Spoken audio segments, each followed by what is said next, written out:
Jacó é uma das figuras centrais da Bíblia hebraica, nascido em uma família escolhida para um propósito especial. Sua vida é uma jornada notável, cheia de desafios, crescimento e momentos em que Deus interveio. Como filho de Isaque e neto de Abraão, Jacó fazia parte de uma família que recebeu uma promessa divina, tornar-se uma grande nação. Mas apesar dessas bênçãos, o caminho de Jacó não foi nada fácil. Seu nome, que pode ser entendido como aquele que agarra o calcanhar ou toma o lugar de outro, já indicava as lutas que enfrentaria. Desde o nascimento, quando segurou o calcanhar de seu irmão gêmeo Esaú, a vida de Jacó foi marcada por conflitos. À medida que cresciam, Jacó e Esaú tiveram uma relação conturbada. Uma das histórias mais conhecidas conta como Jacó, com a ajuda de sua mãe Rebeca, enganou seu pai Isaque para receber a bênção especial que era destinada a Esaú, o filho mais velho. Esse ato causou uma séria ruptura entre os irmãos e forçou Jacó a deixar sua casa e viver longe de sua família. Ele foi morar com seu tio Labão, onde enfrentou enganos e experiências difíceis. Durante esse período, Jacó começou a mudar. Um momento marcante em sua história aconteceu em um lugar chamado Betel, onde Deus lhe falou e repetiu a mesma promessa dada a seu pai e avô, que os descendentes de Jacó seriam tão incontáveis quanto o pó da terra. Antes de continuar com a jornada de Jacó, gostaria de lembrá-lo rapidamente. Se você está gostando desta exploração das histórias bíblicas, considere se inscrever em nosso canal. Seu apoio nos permite continuar criando conteúdo baseado nas Escrituras e adoraríamos que você fizesse parte desta comunidade em crescimento. Clique no botão de inscrição e ative o sino para nunca perder um novo vídeo. À medida que a história de Jacó continuava, ficou claro que ele não era definido apenas por seus conflitos. Ele também estava em um caminho de profunda transformação. Após muitos anos trabalhando para Labão, Jacó decidiu voltar para sua terra natal, desejando se reconciliar com seu irmão. Este passo mostrou o quanto ele havia crescido como pessoa. Ele não era mais alguém que pensava apenas em si mesmo. Estava pronto para assumir a responsabilidade e enfrentar seu passado.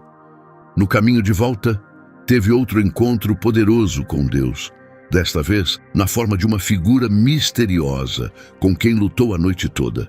Isso foi mais do que uma luta física. Simbolizou sua batalha ao longo da vida para entender quem ele realmente era e qual era seu relacionamento com Deus.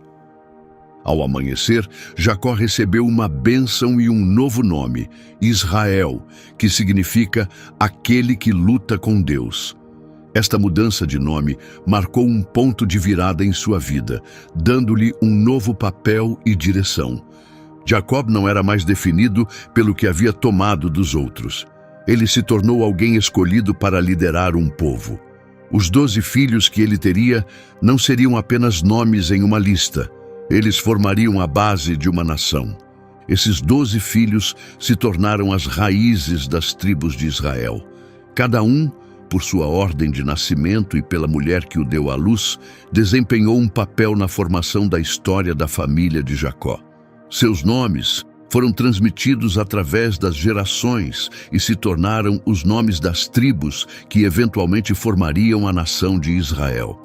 As bênçãos e previsões dadas por Jacó e mais tarde por Moisés destacaram os caminhos futuros desses filhos e seus descendentes. Para realmente entender sua importância, é útil ver que cada filho não apenas ajudou a expandir a família, mas também representou diferentes traços, forças e lutas que se tornaram parte da identidade de Israel. Os filhos de Jacó vieram de 4 mulheres diferentes, suas esposas Leia e Raquel, e suas servas Bila e Zilpa. Isso criou um ambiente familiar complicado, cheio de competição e favoritismo, à medida que cada filho tentava ganhar respeito e atenção. Leia, que não era a esposa favorita de Jacó, deu à luz 6 filhos: Rúben, Simeão, Levi, Judá, Issacar e Zebulon. Raquel, a esposa que Jacó realmente amava, teve José e Benjamim. Bila, serva de Raquel, deu à luz Dan e Naftali, enquanto Zilpa, serva de Leia, teve Gade e Aser. Esses 12 filhos um dia liderariam as tribos que se espalhariam pela terra prometida por Deus. Mas seu papel ia além de apenas expandir uma família. Cada um deles refletia diferentes aspectos do comportamento humano. Alguns demonstravam coragem e liderança, enquanto outros se envolviam em engano e rivalidade. Suas ações e relacionamentos lançaram as bases para como as tribos interagiriam mais tarde. Essas primeiras tensões e alianças foram uma prévia das lutas políticas e religiosas que a nação eventualmente enfrentaria. Embora todos fossem filhos de Jacó, nem todos foram tratados da mesma forma ou receberam bênçãos iguais. Rúben, o mais velho, deveria herdar a liderança e uma porção dupla da riqueza da família. Mas, devido a decisões erradas, ele perdeu esse direito. Simeão e Levi, conhecidos por sua violência, também perderam sua posição. Judá, embora fosse o quarto filho, alcançou uma posição de liderança. Sua linhagem incluiria o rei Davi e, mais tarde, Jesus. José, que era especialmente amado por Jacó, recebeu uma bênção única que foi transmitida aos seus 2 filhos, Efraim e Manassés. Isso resultou em 2 tribos a partir da linhagem de José, em vez de apenas uma. Benjamim, o mais jovem, foi o último a receber uma bênção e seus descendentes se tornaram conhecidos por sua força e habilidade em batalha. Cada filho acrescentou algo diferente à história que Deus estava contando através dessa família. Suas vidas, escolhas e experiências ajudaram a moldar a identidade do povo de Deus. Alguns receberam promessas de poder, outros enfrentaram advertências de dificuldades, mas juntos formaram o alicerce da nação escolhida para carregar adiante a promessa dada a Abraão. Por meio desses 12 filhos, a família de Jacó se expandiu em um povo que um dia seria conhecido como uma nação separada entre as demais. Compreender a importância dos filhos de Jacó nos ajuda a ver o panorama geral do Antigo Testamento. A maneira como as tribos foram formadas e divididas moldou a história de Israel por gerações. Cada tribo tinha sua própria personalidade, forças e lutas, e juntas, sua história se tornou a história da ascensão e queda de Israel como um reino. As palavras ditas sobre eles por Jacó e mais tarde por Moisés não se referiam apenas aos seus futuros individuais. Elas também apontavam para a natureza e o propósito das tribos que carregariam seus nomes. Na Bíblia, o número 12 é frequentemente usado para representar completude e ordem divina. Ele simboliza o cumprimento das promessas de Deus. Portanto, os 12 filhos eram mais do que apenas membros de uma grande família. Eles faziam parte de um plano maior. Essa ideia aparece repetidamente na Bíblia. As 12 tribos de Israel, os 12 apóstolos de Jesus e até mesmo os 12 portões da cidade celestial descritos em Apocalipse. Cada filho tinha um papel específico e cada tribo tinha um propósito divino na história que Deus estava revelando. Agora que vimos quem eram esses filhos, vamos dar uma olhada mais de perto em cada um deles, começando por Rúben, o primeiro filho de Jacó com Lia. Ser o primogênito trazia privilégios especiais naquela época. Significava receber uma parte maior da herança, liderar o restante da família e continuar o legado familiar. Rúben começou a vida com grande promessa, mas sua história acabou sendo marcada por oportunidades perdidas. Um erro sério fez com que ele perdesse sua posição de destaque. Desde o início, parecia que Rúben estava destinado a grandes coisas.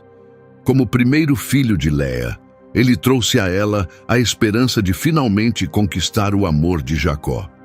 Seu nome, que significa veja, um filho, refletia o desejo de Leia por reconhecimento e afeto de seu marido. Nos primeiros anos, Rúben parecia levar suas responsabilidades a sério. Ele demonstrou sinais de liderança, como quando seus irmãos quiseram matar o irmão mais novo, José. Rúben interveio e os convenceu a não feri-lo. Em vez disso, sugeriu que o jogassem em uma cova, esperando voltar mais tarde para resgatá-lo. Não foi uma solução perfeita, mas mostrou sua tentativa de fazer a coisa certa. No entanto, apesar desses momentos de boa intenção, Rúben tomou uma decisão que mudou tudo. Em um ato de profundo desrespeito, ele teve um relacionamento com Bila, a concubina de seu pai e mãe de 2 de seus irmãos, Dan e Naftali. Isso não foi apenas um erro pessoal. Foi uma traição a seu pai e uma afronta à posição de Jacó como chefe da família. Esse ato imprudente custou a Rúben seu direito de primogenitura e prejudicou permanentemente seu lugar na família. Nos tempos antigos, tomar a concubina de um pai era muitas vezes visto como um ato ousado, uma tentativa de tomar o poder e desafiar a autoridade. Mas, no caso de Rúben, não foi uma demonstração de força. Foi uma falha grave de julgamento que revelou sua falta de controle e estabilidade emocional. Embora Jacó não tenha confrontado Rúben imediatamente, a traição o afetou profundamente. Deixou uma ferida em seu relacionamento que nunca foi curada. O que Rúben fez não foi apenas um erro pessoal. Foi um golpe na honra da família e na ordem que mantinha tudo unido. Ao escolher estar com Bila, Rúben mostrou não apenas desrespeito por seu pai, mas também uma falha em compreender o peso de seu papel como filho mais velho. A Bíblia não nos diz muito sobre o que Rúben pensava ou sentia após esse evento, mas o silêncio em sua história fala muito. Ele não tentou explicar ou defender o que fez. Ao contrário de Judá ou José, que desempenharam papéis mais ativos na história da família, Rúben silenciosamente desapareceu em segundo plano. Sua influência foi se perdendo, não com uma queda estrondosa, mas com um lento declínio. Muito tempo depois, quando Jacó estava se aproximando do fim de sua vida, ele reuniu todos os seus filhos para lhes dar suas últimas palavras. Foi então que ele finalmente abordou o que Rúben havia feito. Em Gênesis 49, as palavras de Jacó para seu filho mais velho são tanto poderosas quanto dolorosas. Ele disse: "Você é meu primogênito, minha força, o primeiro sinal do meu poder, superior em honra, superior em poder. Mas você é tão instável quanto a água. Você não liderará, porque subiu ao leito de seu pai e o profanou." Essas palavras refletem a profunda tristeza da história de Rúben. Ele era o primeiro filho de Jacó, cheio de potencial, forte e cheio de promessas. Mas sua falta de disciplina e controle o tornaram inadequado para a liderança. A frase "instável como a água" é especialmente significativa. A água dá vida, mas quando não é contida, torna-se imprevisível e destrutiva. Foi assim que Jacó viu Rúben, alguém com energia e paixão, mas sem direção. Ele poderia ter sido um grande líder, mas não tinha a consistência ou maturidade necessárias para o papel. Sua queda não foi apenas por um único erro, foi um padrão de fraqueza, de não viver à altura do que se esperava dele. Embora ele tenha permanecido na família e vivido entre seus irmãos, nunca recuperou seu antigo lugar. As últimas palavras de seu pai não foram uma maldição, mas deixaram claro: Rúben não teria mais os direitos do primogênito. Em vez disso, essas honras, tanto a liderança quanto a bênção, foram dadas a outros. Judá e José assumiram os papéis que Rúben não podia mais preencher. Para Rúben, a vida se tornou uma série de chances perdidas e sonhos que nunca se realizaram. Sua história é um exemplo poderoso de como o caráter e a integridade importam mais do que posição ou privilégio. Como o filho mais velho, Rúben começou com tudo a seu favor: o afeto do pai, o direito de primogenitura e a chance de liderar. Mas tudo isso escorregou por entre seus dedos em um momento de mau julgamento. Seu fracasso não foi por falta de capacidade, veio de uma falta de controle e sabedoria. A vida de Rúben é um alerta de que mesmo um grande potencial pode ser destruído por uma única decisão imprudente. Agora vem Simeão, o segundo filho de Jacó e Léa. Seu nome, Simeão, vem da palavra hebraica que significa ouvido, refletindo a crença de Léa de que Deus tinha ouvido seu desejo por amor de Jacó. Como Rúben, a vida de Simeão começou com promessa, mas sua história é lembrada mais por seu temperamento explosivo e escolhas impulsivas. Ele era guiado por sentimentos fortes, e essas emoções o levaram a tomar decisões que tiveram efeitos duradouros, não apenas para ele, mas para o futuro de sua família. Um dos eventos mais chocantes envolvendo Simeão aconteceu no início da vida dos filhos de Jacó, a vingança violenta em Siquém. Tudo começou quando Diná, filha de Jacó e irmã de Simeão, foi atacada por Siquém, um príncipe local. Após o ataque, Siquém desejou se casar com ela e pediu a seu pai, Amor, que falasse com Jacó para organizar uma união entre as famílias. Mas Simeão e seu irmão Levi, que compartilhavam a mesma mãe que Diná, ficaram indignados com o que havia acontecido. Eles não acreditavam que uma proposta de casamento poderia compensar uma ofensa tão grave. Eles queriam justiça.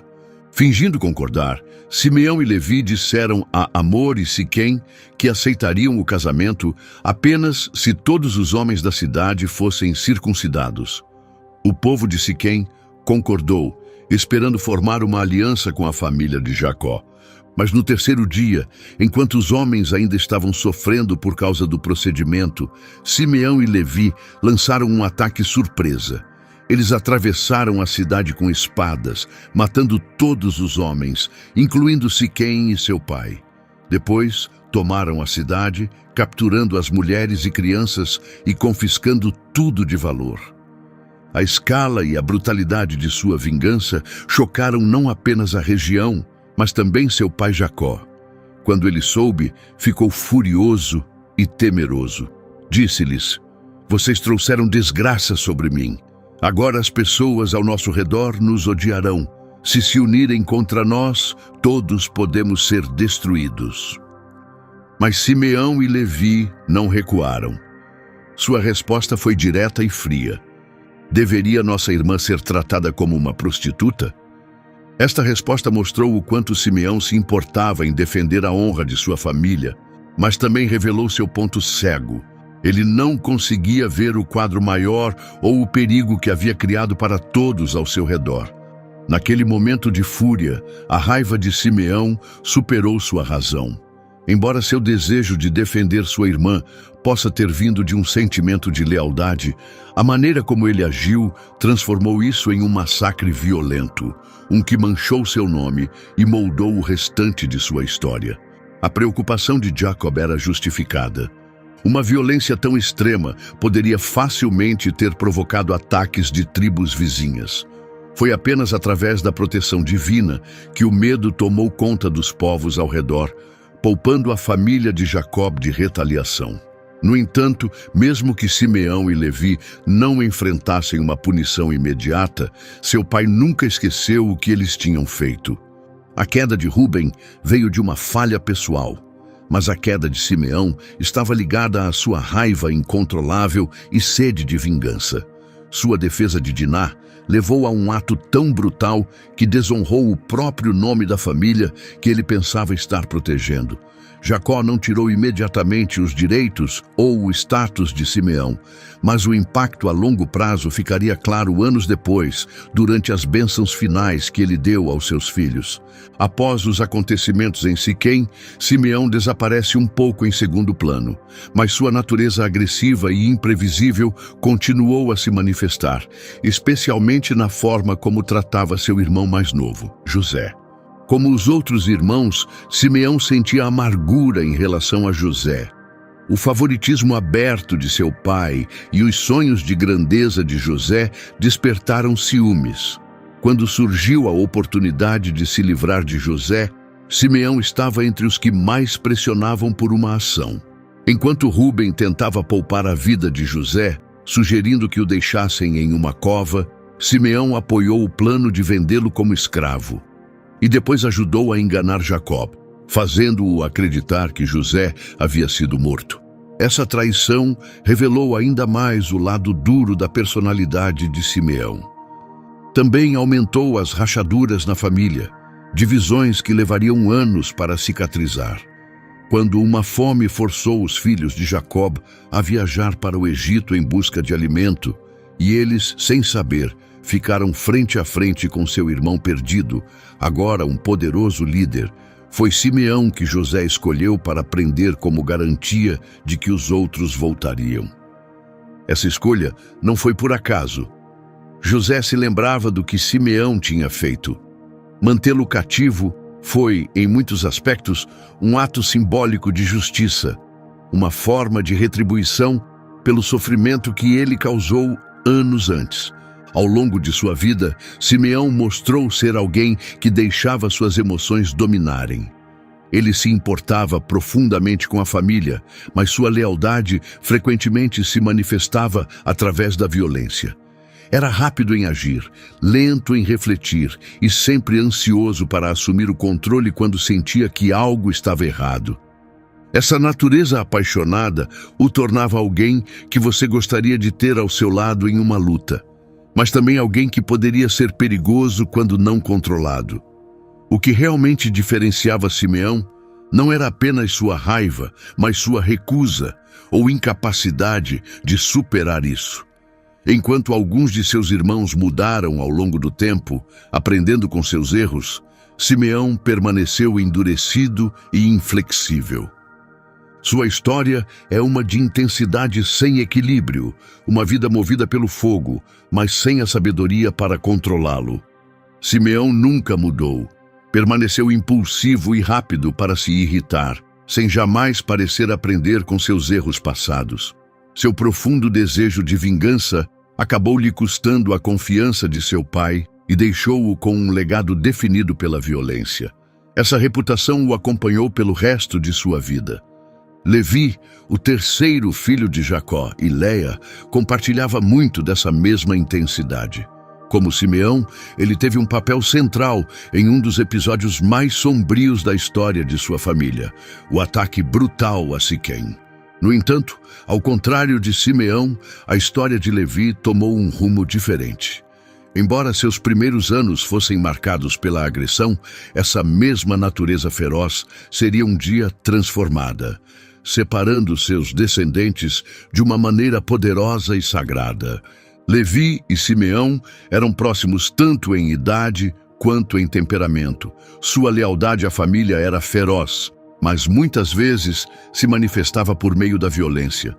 O exemplo mais notório disso foi sua vingança após o ataque à sua irmã Diná. Os dois irmãos responderam com um plano que foi ao mesmo tempo astuto e cruel. Eles fingiram aceitar a proposta de casamento entre Diná e Siquém, o príncipe que a havia violado, com uma condição: que todos os homens da cidade de Siquém fossem circuncidados. O povo concordou, esperando por paz e aliança. Mas no terceiro dia, enquanto os homens ainda se recuperavam do procedimento, Levi e Simeão lançaram seu ataque. Eles mataram todos os homens da cidade com uma precisão brutal. Isso não foi apenas uma resposta, foi um ato claro e calculado de vingança. Após o derramamento de sangue, eles tomaram tudo: mulheres, crianças, gado e bens, deixando para trás uma cena de devastação total. Levi, em particular, parecia consumido por uma necessidade de restaurar a honra a qualquer custo. Mas essa necessidade o levou a cruzar uma linha. Suas ações, embora enraizadas na lealdade familiar, mostraram uma perigosa falta de controle. Quando Jacob soube do que havia acontecido, ficou horrorizado. Em vez de sentir orgulho, foi tomado pelo medo. Vocês me tornaram um mau cheiro para os povos ao nosso redor, disse ele a Simeão e Levi. Se eles se unirem para nos atacar, podemos ser completamente destruídos. Levi não demonstrou arrependimento. Como Simeão, ele se manteve firme no que havia feito. Para ele, defender a dignidade de sua irmã valia o risco, mesmo que isso significasse desobedecer seu pai e colocar toda a sua família em perigo. Esse compromisso intenso com a honra da família definiu Levi em sua juventude, mas também escureceu seu legado. A decepção de seu pai era evidente, especialmente em suas palavras finais aos filhos. Quando Jacó deu suas bênçãos de despedida, Levi não recebeu uma mensagem de esperança ou promessa. Em vez disso, foi recebido com uma forte reprovação, um reconhecimento do mal que sua paixão descontrolada havia causado. Simeão e Levi são irmãos, suas espadas são ferramentas de violência. Não quero parte nos seus planos, não participarei de suas reuniões, pois em sua ira mataram homens e aleijaram bois sem remorso. Sua ira é amaldiçoada, tão feroz e cruel. Eu os espalharei por Jacó e os dispersarei em Israel. Com essas palavras duras, Jacó retirou de Levi qualquer futuro de liderança e previu que seus descendentes seriam espalhados entre o povo de Israel. Embora a raiva de Levi pudesse ter vindo de um sentimento de lealdade, era feroz e descontrolada. Seu temperamento era perigoso, não apenas para ele, mas para toda a comunidade. A paixão de Levi poderia ter sido uma força poderosa para o bem, mas sem equilíbrio e sabedoria, trouxe apenas dor e desordem. O julgamento de Jacob soava definitivo, e por um tempo parecia que o legado de Levi seria o de uma promessa arruinada. No entanto, a história de Levi não terminou em desgraça. Ao contrário de Simeão, que desapareceu em meio à obscuridade e conflitos, a natureza ardente de Levi acabou sendo redirecionada. Seus descendentes passaram por uma poderosa transformação que deu à sua tribo um papel significativo na história de Israel. Essa mudança ocorreu muito mais tarde, nos dias de Moisés. Enquanto os israelitas vagavam pelo deserto, um momento decisivo chegou. Quando o povo adorou o bezerro de ouro no Monte Sinai, traindo a aliança com Deus, foi a tribo de Levi que se destacou.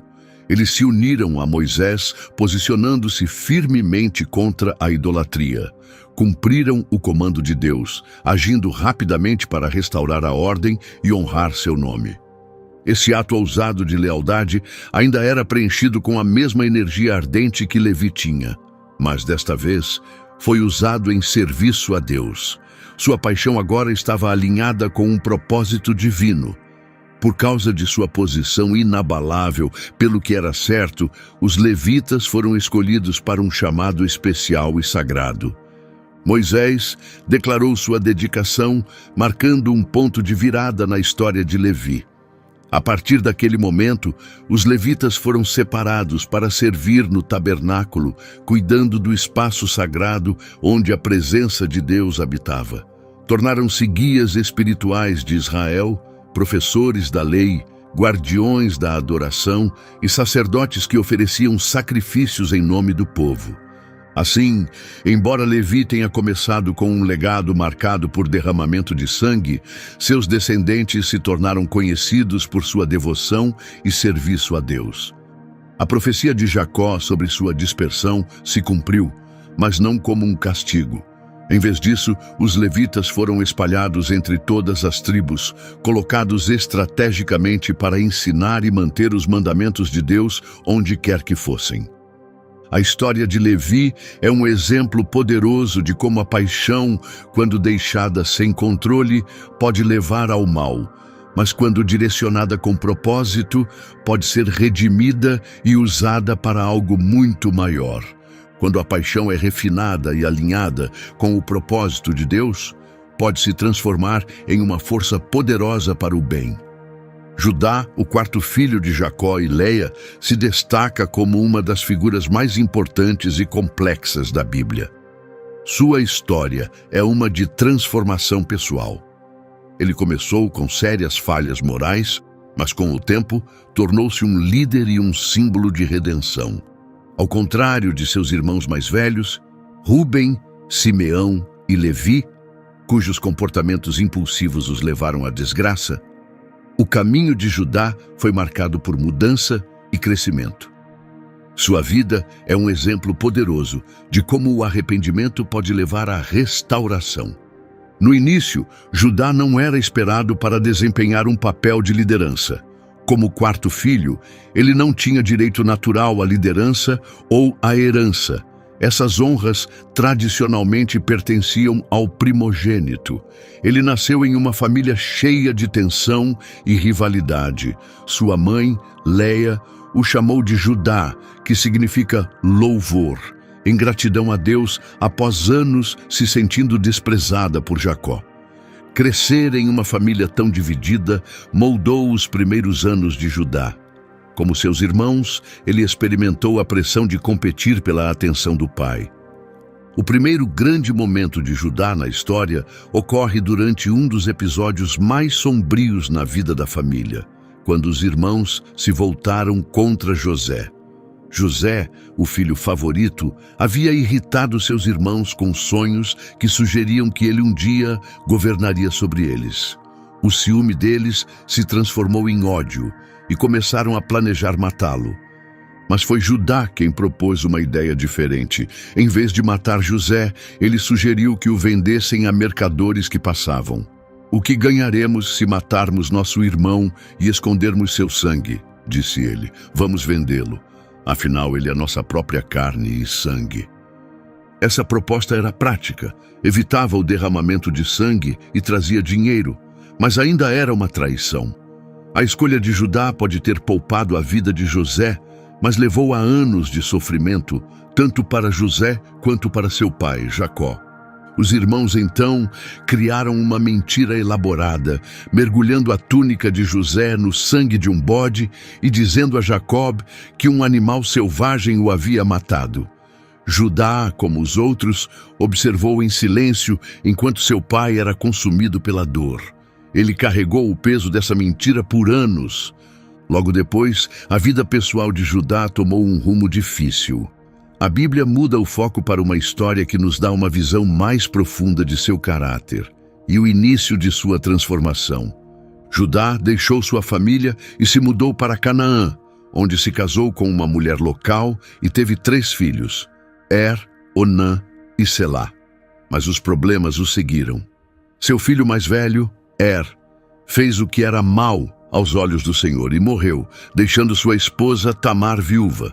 Seguindo o costume do casamento levirato, Judá disse a seu segundo filho, Onã, para se casar com Tamar e ter filhos em nome de Mas Onã se recusou a cumprir esse dever, e ele também foi morto por Deus. Tamar ficou viúva pela segunda vez, ainda sem filhos. Com medo de perder seu filho mais novo, Selá, Judá quebrou sua palavra e se recusou a permitir que ele se casasse com Tamar. Isso deixou Tamar em uma posição extremamente vulnerável, sem marido ou filhos, o que na antiguidade significava não ter segurança nem futuro.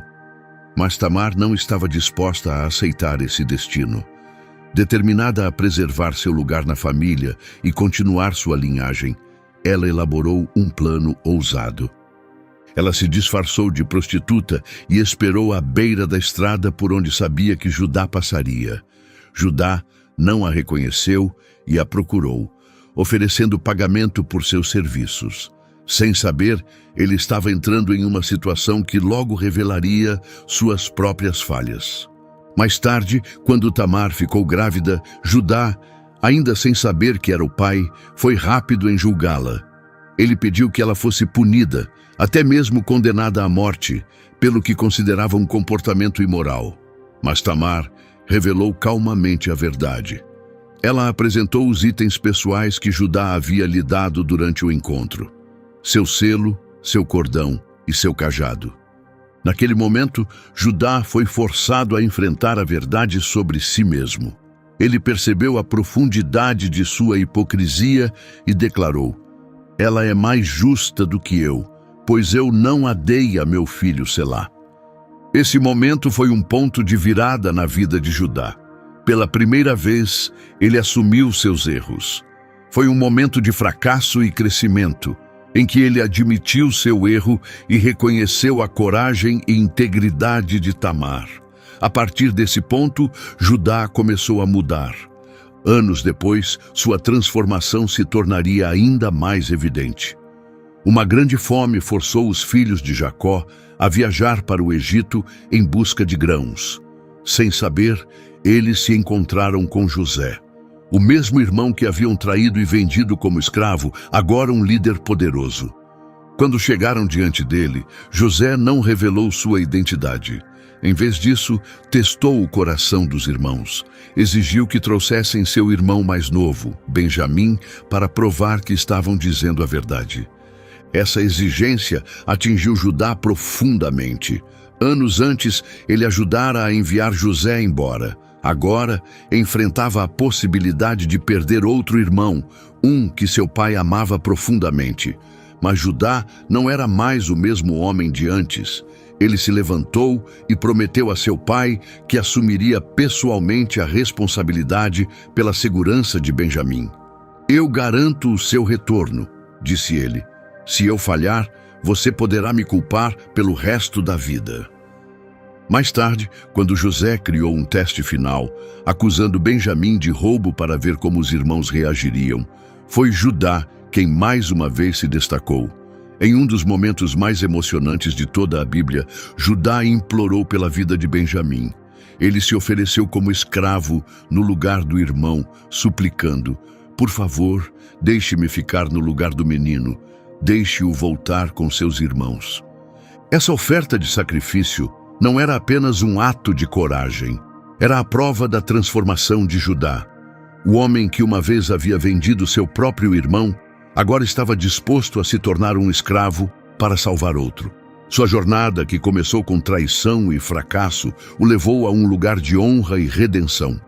As palavras de Judá não eram apenas sobre proteger Benjamim. Estavam carregadas de preocupação com o desgosto de seu pai e de um profundo arrependimento por suas próprias escolhas passadas. O apelo de Judá para tomar o lugar de Benjamim foi um ato altruísta, que mostrou o quanto ele havia mudado.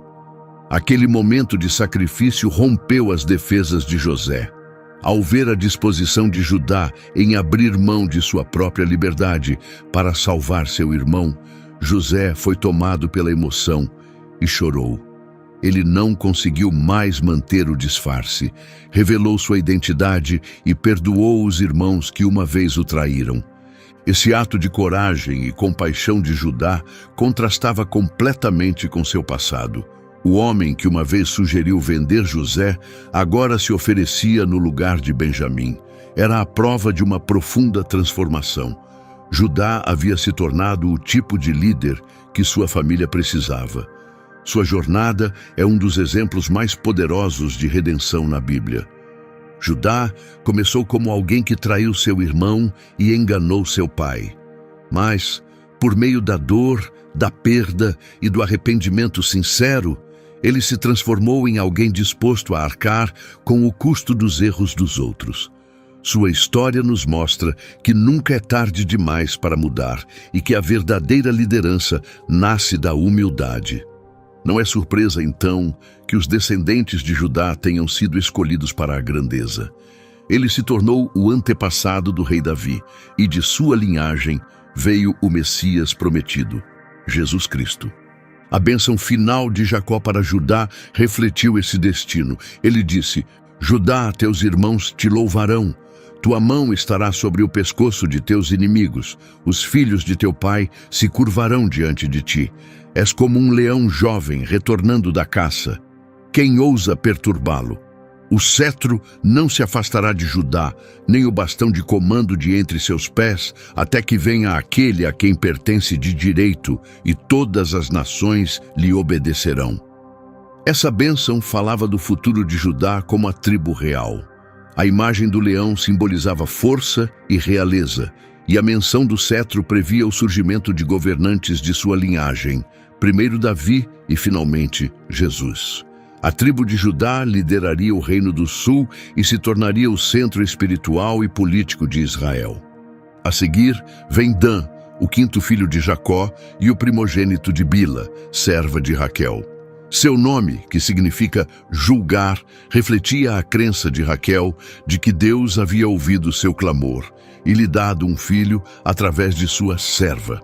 Na época, Raquel estava profundamente frustrada com sua própria incapacidade de ter filhos, e o nascimento de Dan foi uma vitória pessoal em sua rivalidade com Leia.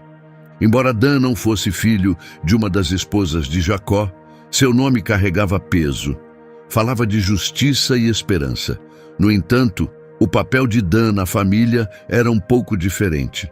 Sendo filho de uma concubina, ele não tinha o mesmo status que os filhos de Leia ou Raquel. Ainda assim, era visto como alguém que teria uma certa autoridade. Ele julgará seu povo, disse Jacob. A história pessoal de Dan na Bíblia é breve, e a maior parte do que sabemos sobre ele vem das palavras proféticas de Jacó e, mais tarde, de Moisés. Um dos aspectos mais misteriosos do caráter de Dan aparece na bênção que Jacó lhe dá em Gênesis 49. Ele diz: Dan julgará seu povo como uma das tribos de Israel. Dan será uma serpente junto ao caminho, uma víbora ao longo da vereda, que morde os calcanhares do cavalo, fazendo seu cavaleiro cair para trás. É uma imagem estranha e marcante, cheia de promessa e perigo. Essa descrição retrata Dan como astuto e potencialmente perigoso. A comparação com uma serpente sugere furtividade e estratégia, mas também indica engano e traição. Embora Dan tenha sido chamado para um papel de liderança, essa bênção também apontava para um lado mais sombrio de seu legado. E essa escuridão acabaria surgindo. A tribo de Dan, que inicialmente deveria proteger e guiar Israel, acabou se desviando para a idolatria. Foram os primeiros a introduzir oficialmente falsos deuses na terra, afastando o povo de sua fé no único Deus verdadeiro. A breve história de Dan serve como um alerta. Poder sem integridade pode levar à ruína. Mesmo aqueles com responsabilidade e influência podem cair quando perdem de vista a retidão. A imagem da serpente não é apenas poética, é uma profecia de como as escolhas de Dan moldariam negativamente o futuro de sua tribo. Depois vem Naftali, o sexto filho de Jacó e o segundo nascido através de Bila, serva de Raquel, tornando-o o irmão completo de Dan. Seu nome, que significa minha luta, foi escolhido por Raquel para refletir a profunda competição que ela sentia com sua irmã Leia. Ainda incapaz de ter filhos por conta própria, Raquel viu o nascimento de Naftali através de sua serva como uma vitória pessoal. O nome Naftali reflete a luta emocional de Raquel, seus esforços contínuos para ganhar reconhecimento aos olhos de seu marido e em sua rivalidade com Leia. Ao contrário de vários de seus irmãos, a vida de Naftali não é marcada por conflitos ou escândalos. Na verdade, a Bíblia nos oferece muito pouco drama envolvendo ele. Em vez de focar em suas ações, as Escrituras destacam suas características e o caráter de seus descendentes. A bênção de Jacó para Naftali é breve, mas cheia de significado. Ele diz: Naftali é uma gazela solta. Ele pronuncia belas palavras. Essa imagem graciosa de um cervo correndo livremente sugere velocidade, agilidade e uma sensação de liberdade. A menção a belas palavras sugere eloquência, um talento para a fala ou narração. Enquanto muitos dos filhos de Jacó eram conhecidos por sua força, liderança ou conflitos, Naftali se destaca por sua natureza mais gentil. Sua bênção enfatiza a criatividade e a expressão em vez da dominação ou poder. Naftali traz equilíbrio à família, um lembrete de que nem toda força vem da espada. Parte da influência vem das palavras, da graça e da paz. Naftali não é lembrado por vencer batalhas ou realizar grandes feitos de força. Em vez disso, seu legado está ligado à liberdade de movimento e à beleza da expressão. Sua tribo tornou-se conhecida por sua velocidade e bravura, eventualmente se estabelecendo na região fértil próxima ao Mar da Galileia, um lugar famoso por sua beleza e terras produtivas. Enquanto algumas tribos enfrentavam conflitos internos e ameaças externas, a tribo de Naftali desfrutava de certa paz e estabilidade.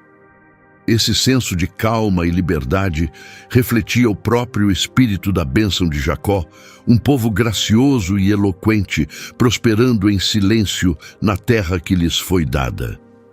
Em seguida veio Gade, o 7º filho de Jacó e o primogênito de Zilpa, serva de Leia.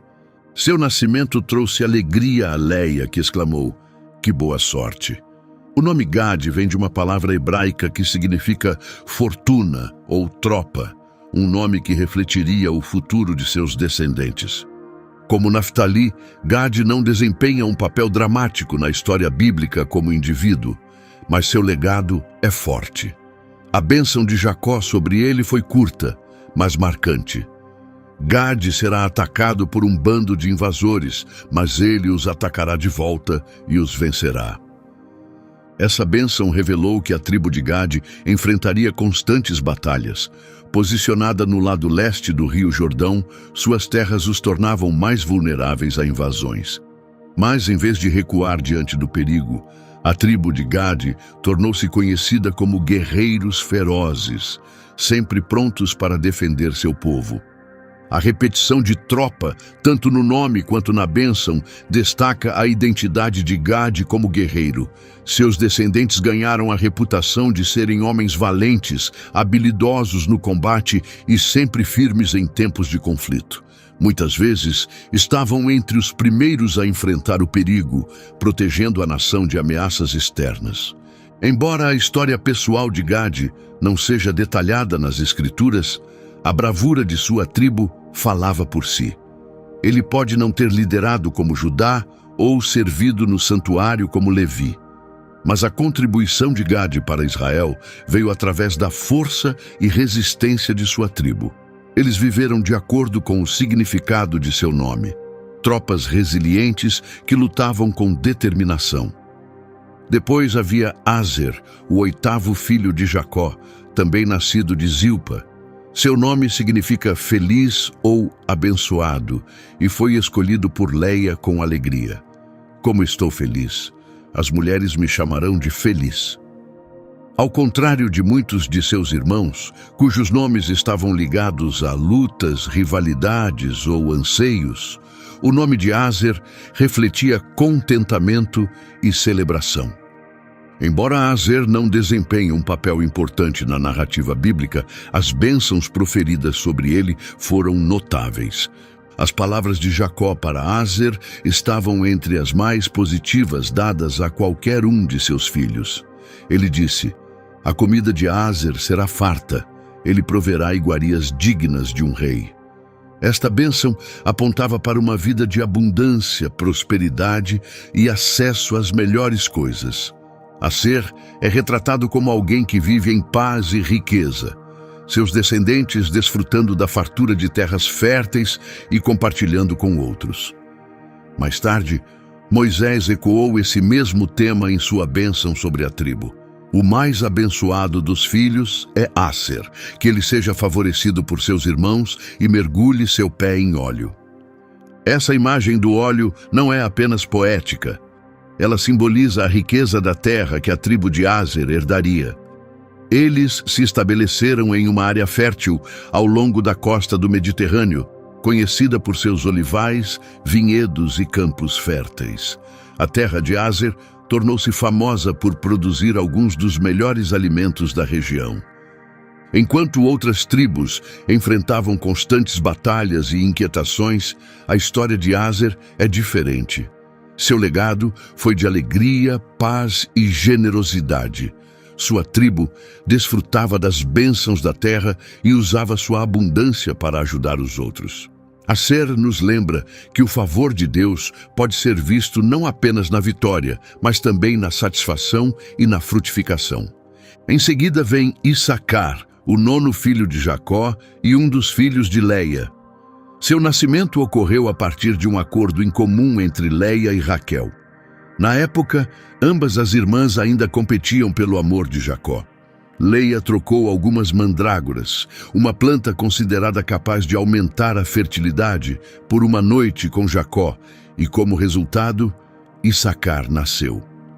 Leia o nomeou Issacar, que significa recompensa ou salário, vendo seu nascimento como um sinal de que Deus havia honrado sua persistência.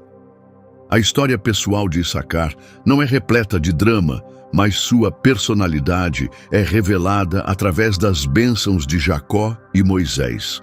Jacó o descreveu como um jumento forte deitado entre os alforjes. Ele viu que a terra era boa e escolheu se estabelecer, carregando cargas e trabalhando arduamente. Essa imagem retrata Issacar como alguém confiável e resiliente. Como um jumento forte e constante, sua tribo seria conhecida por sua disposição em trabalhar, assumir responsabilidades e servir aos outros. Eles valorizavam uma vida pacífica, focando na agricultura e na estabilidade em vez de buscar poder ou guerra. A tribo de Issacar se tornou conhecida por sua praticidade. Faziam escolhas sábias e constantes que traziam benefícios a longo prazo para seu povo. Mas as palavras de Jacó também traziam um alerta sutil. Ele disse que Issacar se tornaria servo em trabalhos forçados, uma dica de que seu desejo por conforto poderia levá-los a abrir mão da liberdade em troca de paz. Mais tarde na história, isso se provou verdadeiro. A tribo de Issacar frequentemente vivia sob a influência ou controle de tribos mais fortes ou potências estrangeiras. Eles aceitavam isso como uma troca por segurança e prosperidade, que valorizavam tanto.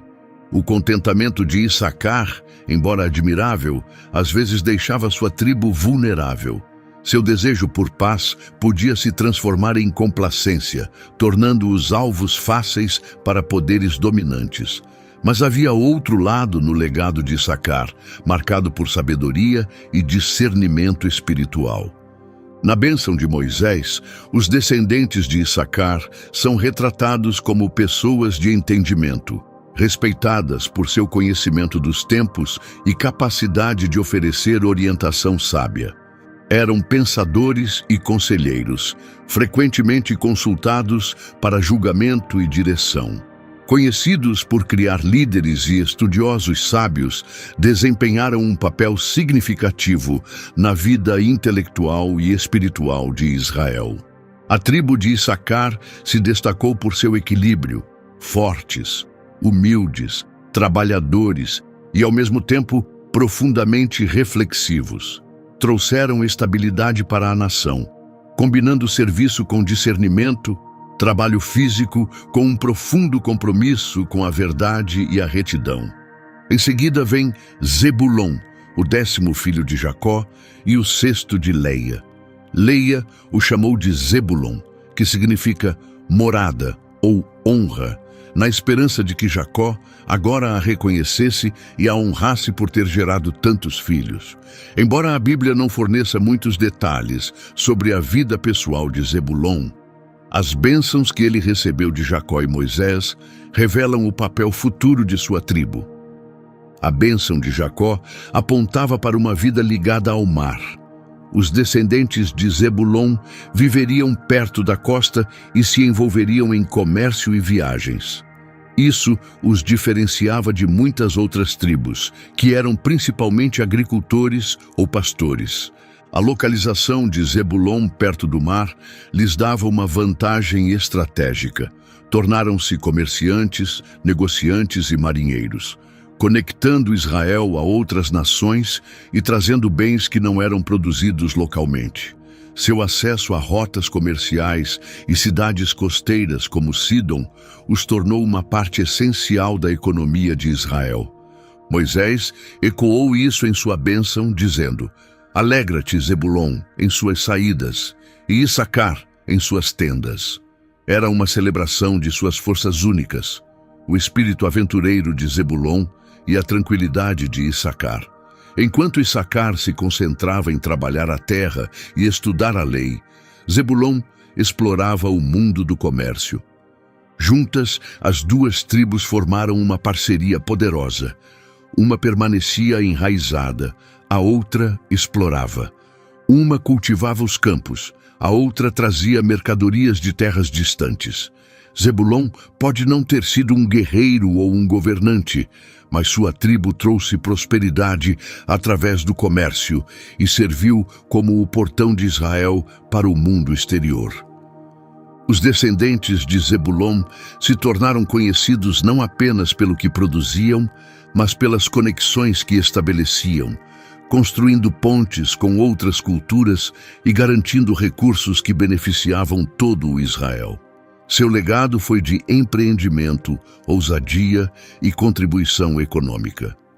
José, o 11º filho de Jacó e o primeiro filho de Raquel, nasceu em uma família já marcada por rivalidade e favoritismo.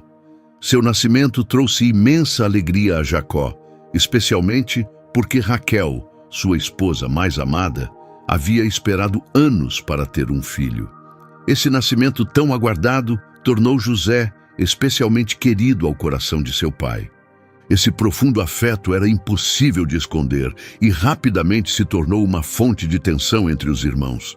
Enquanto os outros eram filhos de Leia, Zilpa e Bila, José ocupava um lugar único na família, não apenas como filho de Raquel, mas como o claro favorito. Esse favoritismo ficou mais evidente no presente que José recebeu de seu pai. Um manto ricamente decorado, muitas vezes lembrado como o manto de muitas cores.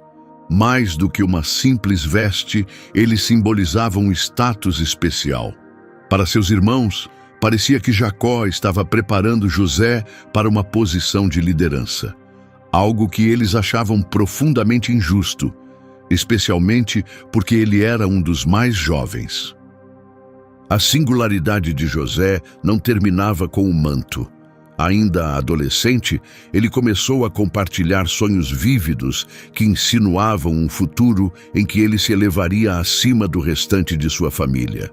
Em um sonho, feixes de trigo, representando seus irmãos, se curvavam diante do seu próprio feixe. Em outro, o sol, a lua e 11 estrelas se inclinavam perante ele, claramente simbolizando seu pai, sua mãe e seus irmãos. Em vez de guardar esses sonhos para si, José os contou à sua família. Isso só aumentou o ressentimento de seus irmãos, que viam suas palavras como arrogantes e insultuosas. Até mesmo Jacó, que o amava profundamente, o repreendeu, embora não pudesse deixar de se perguntar se os sonhos significavam algo mais. O ciúme entre os irmãos eventualmente alcançou um nível perigoso. Um dia, Jacó enviou José para verificar como eles estavam enquanto cuidavam dos rebanhos, longe de casa.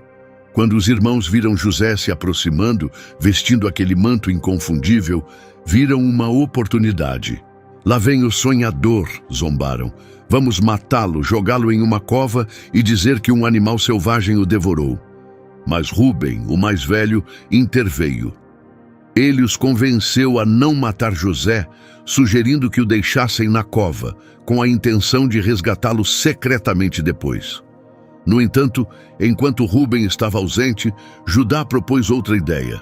Por que não vender José a um grupo de mercadores ismaelitas que passava? Assim, poderiam se livrar dele sem derramar sangue e ainda ganhariam dinheiro. Os irmãos concordaram. Por 20 peças de prata, venderam José, traindo seu próprio irmão. Arrancaram seu manto especial e o entregaram aos mercadores, que o levaram para o Egito, onde seria vendido como escravo. Com José fora do caminho, os irmãos realizaram uma cruel enganação. Mergulharam seu manto distinto no sangue de um bode e o levaram de volta a Jacó. Fingindo não saber o que havia acontecido, disseram: "Encontramos isto. Você reconhece? É o manto do seu filho." Jacó o reconheceu imediatamente. Acreditando que um animal selvagem havia matado seu amado filho, foi dominado pela dor. Rasgou suas roupas, vestiu-se de luto e recusou ser consolado. Eu chorarei por meu filho até o dia da minha morte, dizia, consumido pela tristeza. Enquanto isso, a jornada de José tomou um rumo dramático no Egito. Ele foi vendido a Potifar, um oficial de alto escalão na corte do faraó. Apesar de ser escravo, a honestidade, inteligência e ética de trabalho de José logo se destacaram. Potifar viu seu potencial e colocou José no comando de toda a sua casa. Quando José começou a se estabelecer nessa nova vida, surgiu um novo problema.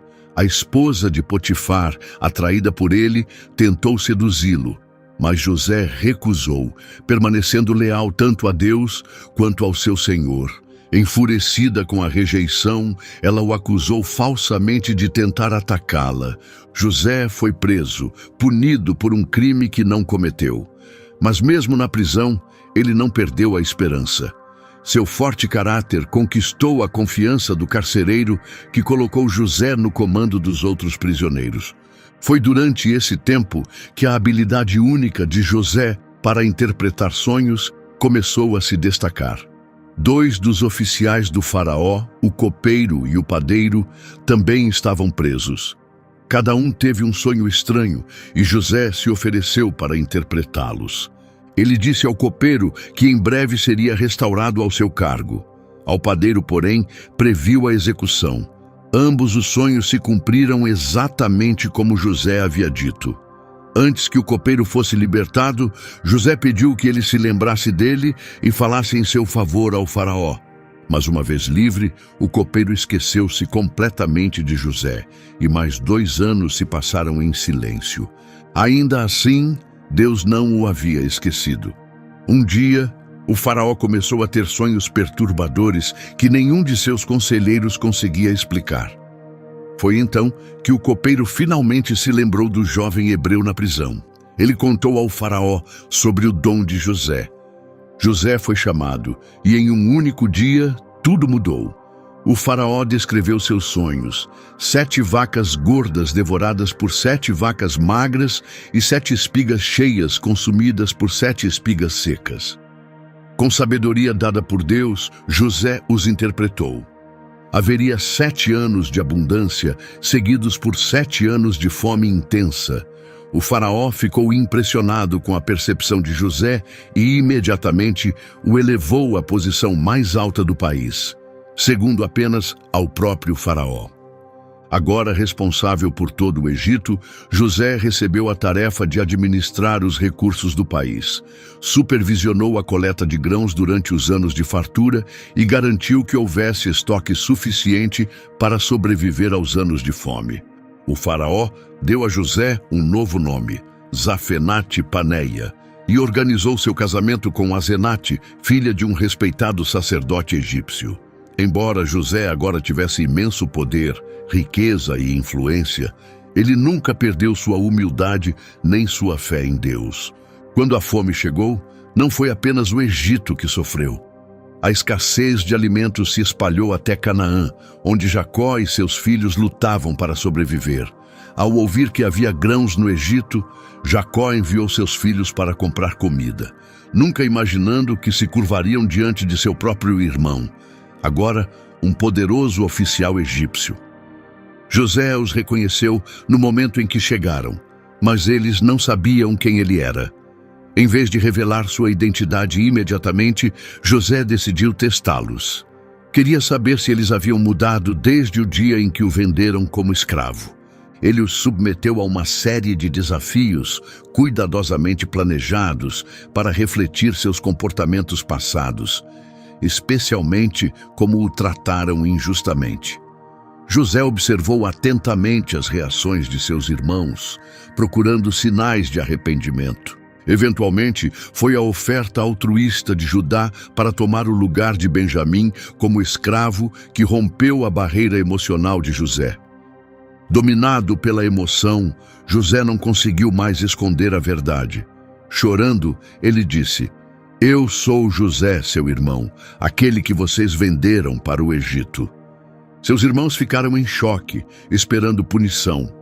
Mas José, em vez de buscar vingança, falou palavras de conforto e graça. Não fiquem angustiados ou com raiva de si mesmos. Foi Deus quem me enviou à frente de vocês para salvar vidas. José viu o quadro maior. O que eles haviam planejado para o mal, Deus usou para o bem, para preservar vidas em um tempo de grande crise. Por meio de traição, escravidão e prisão, José permaneceu fiel e agora era um exemplo vivo da providência de Deus. Sua história é uma das mais poderosas demonstrações de como Deus pode usar o sofrimento para um propósito maior. A ascensão de José de escravo a governador, sua fé inabalável em cada provação e sua capacidade de perdoar aqueles que o feriram, tudo isso faz de sua vida uma das mais inspiradoras da Bíblia. A bênção que José recebeu refletia a profundidade de sua jornada. Jacó disse: José é uma videira frutífera junto à fonte, cujos ramos se estendem sobre o muro. Estas bênçãos vêm do poderoso de Jacó, o pastor, a rocha de Israel. Que as bênçãos de seu pai superem as bênçãos das antigas colinas. Essa bênção rica e poética reconhecia tanto as provações quanto os triunfos de José. Sua vida dava frutos em todas as estações, e seu legado seria honrado por gerações. Por meio de seus 2 filhos, Efraim e Manassés, a linhagem de José recebeu uma dupla herança, tornando-se 2 das tribos mais poderosas de Israel. Benjamim, o 12º e mais jovem dos filhos de Jacó, nasceu em um momento de grande alegria e profunda tristeza. Como o 2º filho de Raquel, depois de José, seu nascimento deveria ter sido o cumprimento do maior desejo de sua mãe. Mas o que começou como uma bênção tão esperada, acabou em tragédia. Raquel teve um parto difícil e fatal. Com seu último suspiro, ela chamou o recém-nascido de Ben-Oni, que significa filho da minha dor. Mas Jacó, devastado, mas determinado a dar ao filho um nome de esperança, mudou para Benjamim, filho da minha mão direita. Esse nome refletia tanto a dor de perder Raquel, quanto o desejo de Jacó de que força e propósito surgissem daquela perda. Benjamim cresceria sem conhecer sua mãe em uma casa marcada por perda, ciúme e arrependimento. No entanto, rapidamente se tornou uma figura querida, profundamente amado por seu pai enlutado e visto como uma lembrança da mulher que Jacó mais amava. Após perder José, a dor de Jacó só aumentou e Benjamim, o único filho restante de Raquel, tornou-se seu filho mais precioso. Jacó era extremamente protetor com ele, mantendo Benjamim sempre por perto e protegendo-o de qualquer perigo. Mas ao contrário do ciúme que antes foi direcionado a José, Benjamim não despertava ressentimento entre seus irmãos. Quando Benjamim nasceu, a dinâmica familiar já havia mudado. Os irmãos mais velhos tinham presenciado as consequências de suas ações passadas, o sofrimento que causaram ao pai, e haviam se tornado mais unidos diante do arrependimento compartilhado. Benjamim, ainda um menino quando tudo isso aconteceu, não teve parte na traição contra José. Em vez disso, ele se tornou uma figura de inocência e união, uma chance para os irmãos fazerem melhores escolhas e protegerem em vez de ferirem os seus. Em muitos aspectos, Benjamim simbolizava a cura, a possibilidade de reconciliação em uma família quebrada. Anos depois, quando a fome devastou a terra, o papel de Benjamim na família tornou-se central. Jacó, desesperado para alimentar sua casa, enviou seus filhos ao Egito para comprar grãos. Mas o homem encarregado, diante do qual eles se curvariam sem saber, era José, o irmão que haviam traído há tanto tempo. José os reconheceu imediatamente, mas manteve sua identidade em segredo. Para testá-los, acusou-os de serem espiões e exigiu uma prova de sua história. «Tragam seu irmão mais novo», disse ele. Essa exigência causou medo nos corações dos irmãos. Sabiam que seu pai nunca concordaria em deixar Benjamim ir. O medo de Jacó era avassalador. A ideia de perder Benjamim, depois de já ter perdido José, era mais do que ele podia suportar. Quando os irmãos voltaram a Canaã e contaram o que o oficial egípcio havia dito, Jacó foi tomado pelo desespero. Enviar Benjamim ao Egito parecia impensável. Ele não conseguia suportar o risco de perder o último elo com Raquel. Jacó, consumido pela dor e pelo medo, clamou em desespero: "Vocês tiraram tudo de mim. José se foi, Simeão se foi, e agora querem levar Benjamim também. Tudo está contra mim." Para Jacó, Benjamim era muito mais do que seu filho mais novo. Ele era a memória viva de Raquel, a última parte da mulher que ele mais amou. A ideia de perder Benjamim era insuportável. No início, Jacó recusou-se a enviá-lo, mas à medida que a fome se agravava e a fome ameaçava toda a família, ele cedeu, comovido pela promessa solene de Judá de proteger Benjamim com sua própria vida. Quando os irmãos retornaram ao Egito, levando Benjamim com eles, tudo mudou. José, ainda escondendo sua identidade, ficou profundamente emocionado ao ver seu único irmão de sangue. A última vez que tinha visto Benjamim, ele era apenas uma criança. Agora, estava diante dele como um jovem, inocente e alheio à dor e traição que haviam destruído a família. José, tomado pela emoção, ordenou um banquete para seus irmãos. Ele os colocou sentados por ordem de idade, um gesto que os deixou perplexos, e deu a Benjamim 5 vezes mais comida que aos outros. Mas isso não era para provocar inveja, e sim para ver como os irmãos reagiriam. Repetiriam o mesmo erro que cometeram com José? Ou tinham mudado? Então veio o teste final. José mandou que sua taça de prata fosse escondida no saco de Benjamim. Depois que os irmãos partiram, ele enviou seu mordomo atrás deles, acusando-os de roubo. Confiantes em sua inocência, os irmãos declararam que se a taça fosse encontrada, aquele que a possuísse se tornaria escravo. Mas quando foi descoberta no saco de Benjamim, o mundo deles desmoronou. Devastados, rasgaram suas roupas e retornaram ao palácio de José. Lá, Judá deu um passo à frente. Ele havia feito uma promessa de proteger Benjamim e estava disposto a cumpri-la. Ofereceu-se no lugar de Benjamim. "Por favor, deixe-me ficar como seu escravo, que o menino volte para casa com seus irmãos." Esse apelo poderoso revelou o quanto Judá havia mudado. Já não era o irmão que havia vendido José por prata. Agora era um homem disposto a sacrificar tudo por sua família. José não conseguiu se conter mais. Tomado pela emoção, mandou todos saírem da sala e começou a chorar. "Eu sou José", revelou. "Meu pai ainda está vivo?" Seus irmãos ficaram paralisados, sem saber como responder. Mas José os tranquilizou, abraçou Benjamim e chorou em seu ombro. Após toda a dor, traição e anos separados, aquele reencontro foi um momento de cura. Benjamim, sem sequer saber, tornou-se a chave para restaurar uma família destruída. Sua presença trouxe a verdade à tona, expôs o crescimento de seus irmãos e ajudou a consertar o que antes parecia irremediavelmente perdido.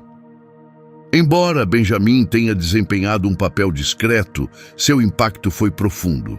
Sua vida revelou o melhor nas pessoas ao seu redor, especialmente em Judá. Enquanto a história de José é sobre superar adversidades em uma terra estrangeira, a de Benjamim é sobre manter a família unida por meio da inocência, do amor e da esperança. Ele era uma lembrança do que havia sido perdido e do que ainda poderia ser recuperado, através da graça, da humildade e do poder da reconciliação. No final, Benjamim não foi apenas o filho mais jovem e mais amado, ele se tornou a centelha que ajudou a reunir sua família fragmentada. Sua vida, protegida pela devoção dos irmãos e pelo perdão de José, tornou-se um poderoso símbolo de novos começos. Embora a história pessoal de Benjamim não tenha o drama intenso de seus irmãos mais velhos, sua presença foi crucial para a cura e sobrevivência da casa de Jacó. A bênção pronunciada sobre Benjamim foi marcante. Benjamim é um lobo voraz, de manhã devora sua presa, à tarde reparte os despojos. Isso apontava para uma tribo conhecida por guerreiros ferozes e destemidos, audazes em batalha, agressivos quando necessário e capazes de grandes vitórias. Mas essa mesma intensidade mais tarde traria conflitos internos que quase destruíram a tribo. Através de cada bênção e cada provação, de cada ato de traição e momento de redenção, Deus estava trabalhando, moldando essa família complexa na fundação de uma nação. Cada filho, com suas forças e fraquezas, desempenhou um papel na criação de um povo escolhido para carregar a promessa de Deus e refletir sua luz para o mundo. Suas histórias nos lembram de algo vital. Nenhuma vida está além da restauração, nenhum fracasso está além da redenção.